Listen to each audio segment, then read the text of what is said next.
Albert Einstein اور اسحاق Newton کی ذہانت کے قصے آپ سب نے سن رکھے ہوں گے، لیکن ان دونوں سے زیادہ ذہین ایک اور شخص بھی تھا جس کو کوئی نہیں جانتا۔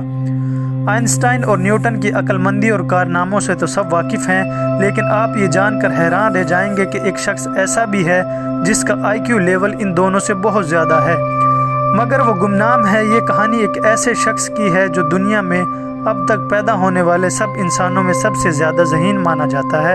البرٹ آئنسٹائن کا IQ لیول 160 تھا، اسحاق نیوٹن کا IQ لیول 190 تھا، لیکن جس شخص کی بات آج ہم کرنے جا رہے ہیں اس کا IQ لیول 260 سے 300 تک تھا، یعنی البرٹ آئنسٹائن اور نیوٹن سے بھی کئی گنا زیادہ۔ اس شخص کا نام ہے ولیم جیمز اور یہ 1898 میں امریکہ کے شہر نیو یارک میں پیدا ہوا۔ اس کے ماں باپ انتہائی ذہین لوگ تھے۔ ولیم صرف 18 مہینے کا تھا جب اس نے امریکہ کا مشہور اخبار دا نیو یارک ٹائمز پڑھنا شروع کر دیا۔ 8 سال کی عمر میں ولیم 8 مختلف زبانیں بولتا تھا جو اس نے خود اپنی مدد آپ کے تحت سیکھی تھی۔ صرف یہی نہیں بلکہ ولیم نے چھوٹی سی عمر میں ہی اپنی ایک زبان تخلیق کی جس کو اس نے وینڈر گڈز کا نام دیا۔ ولیم دنیا کا پہلا شخص تھا جسے بہت چھوٹی عمر میں ہی ہارورڈ یونیورسٹی میں پڑھنے کا موقع ملا۔ ولیم کو ہارورڈ یونیورسٹی میں 1909 میں 11 سال کی عمر میں پڑھنے کا موقع ملا۔ صرف 1 سال بعد یعنی 1910 میں ولیم اپنے استاد کو میتھس پڑھایا کرتا تھا۔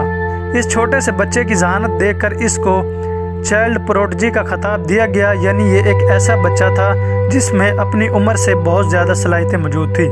ولیم نے 16 سال کی عمر میں کالج کی ڈگری مکمل کر لی۔ اس کی اعلیٰ صلاحیت کی بنا پر چھوٹی عمر میں ہی بہت مشہور ہو گیا، لیکن ولیم کو مشہور ہونے کا بالکل شوق نہیں تھا۔ وہ لوگوں سے دور اکیلا رہنا چاہتا تھا۔ اس کے لیے سب سے اچھی زندگی وہ تھی جس میں اس کا کسی کے ساتھ رابطہ نہ ہو۔ ایک موقع پر ولیم نے ایسا بھی کہا کہ وہ کبھی شادی نہیں کرنا چاہتا۔ ولیم کے والد نے بہت کوشش کی کہ وہ اور زیادہ پڑھائی کرے کیونکہ اسے معلوم تھا ولیم میں کچھ خاص ضرور ہے۔ جیسے جیسے ولیم بڑا ہوا اس نے اپنے والد کی مرضی پر چلنا چھوڑ دیا۔